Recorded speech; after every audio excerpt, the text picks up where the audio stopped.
Hi everyone, let's check out what PanAmerican has in their trial bed this year. Come with me. First we have Thera Purple Prince.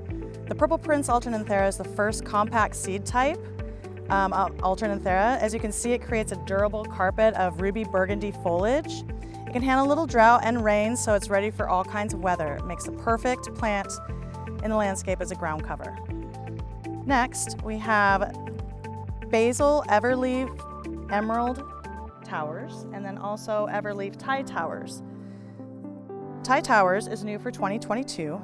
Both types, as you can see, have really nice columnar habits that are well branched. The nice thing about these varieties is they flower about 10 to 12 weeks later compared to standard basil, and they're wonderfully fragrant. Next we have the Begonia Megawatt series. We have all 6 colors of the Megawatt series in our raised beds this year, including the new for 2022 pink bronze leaf improved, which we also have in a hanging basket in a planter. We really wanted to see how these guys perform in the landscape, and as you can see, they've done very, very well. The pink bronze leaf improved has a darker bronze leaf and more intense pink blooms than last all season. The entire series is touted for having excellent garden power that offer incredible color on flowers that bloom above the foliage, making them stand out. Next we have 2 varieties out of the Celosia Soul series. We have Gecko Green and Soul Lizard Leaf. These are a couple more great foliage options from Seed from Pan-Am. Both of them are resistant to downy mildew with a long shelf life. They do need highlight to turn the foliage color to burgundy, but as you can see, these are not celosia grown for their flowers. This is going to be more of a foliage type for planters and accents. Next, we have the Coleus Premium Sun series, and in the raised beds this year, we have chocolate covered cherry, chocolate mint, crimson gold, mighty mosaic, and pineapple surprise.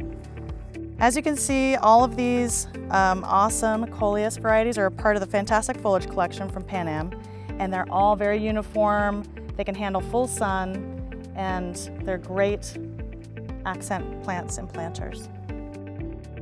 Check out this Animentheli Soroco grass. Under cool conditions, the blades turn from shades of copper to pink.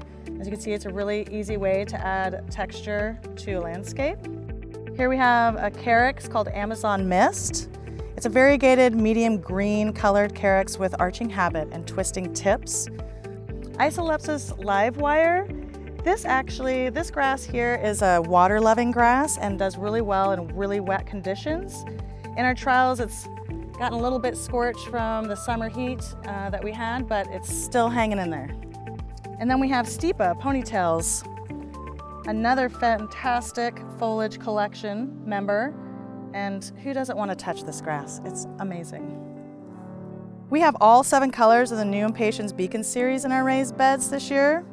We have the Beacon Bright Red, Beacon Coral, Beacon Orange, Beacon Rose, Beacon Salmon, Violet shades, and white. And as you can see, we have 0 shade out here. So we've had a pretty hot summer so far, and they've been able to handle quite well with a little scorch to the foliage.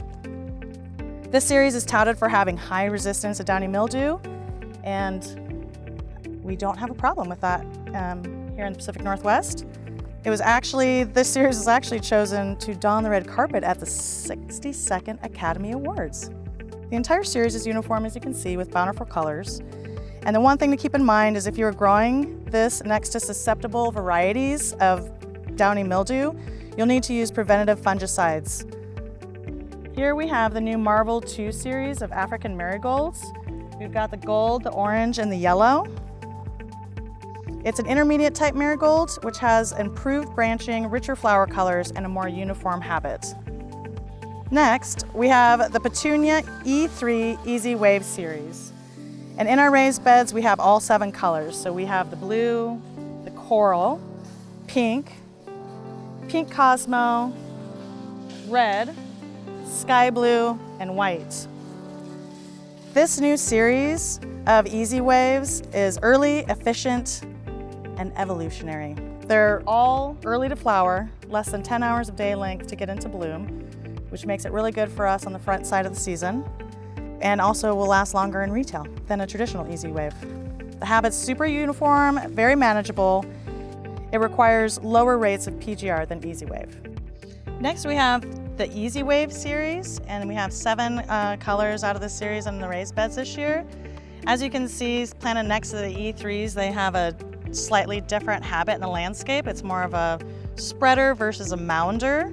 We have the blue, coral reef, lavender sky blue, pink passion, red, rose fusion, and white.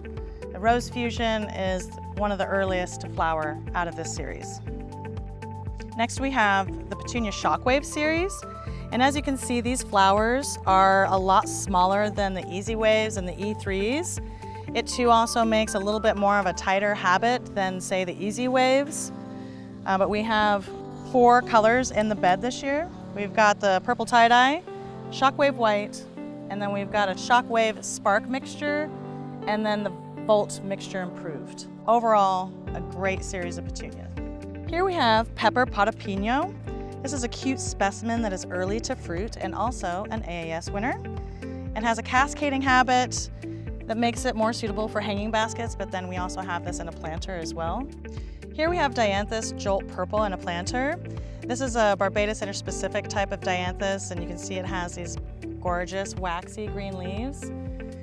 It looks amazing in a planter, it's very well branched, and it doesn't set seed. It comes in Jolt Pink as well, and Jolt Pink was actually an AAS winner.